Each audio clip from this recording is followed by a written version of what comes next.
বিসমিল্লাহির রহমানির রহিম। আসসালামু আলাইকুম এভরিওয়ান। জুয়েল চ্যানেলের পক্ষ থেকে আপনাদেরকে আবার ওয়েলকাম। আজ একটি নতুন ভিডিও নিয়ে আলোচনা করব। ভিডিওটি হলো ঘন ঘন কাশি হলে যা করণীয়। এখানে বিয়ন এটি একটি ইম্পর্ট্যান্ট একটি ডিজিজ। কাশি নিজে কোনো রোগ নয়, ইহা অন্য রোগের উপসর্গ মাত্র।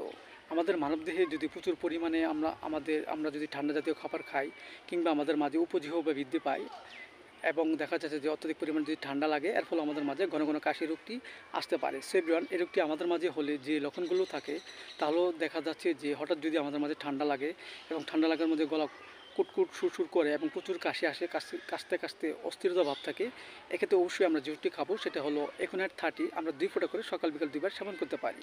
এবং দেখা যাচ্ছে প্রবল শুষ্ক কাশি এবং কাশির জন্য রাত্রে ঘুমাতে পারি না, এক্ষেত্রে অবশ্যই আমরা যে ওষুধটি খাবো সেটা হলো সেনগুরিয়া ক্যান 30। আমরা 2 ফোঁটা করে সকাল বিকাল 2 বার সেবন করতে পারি।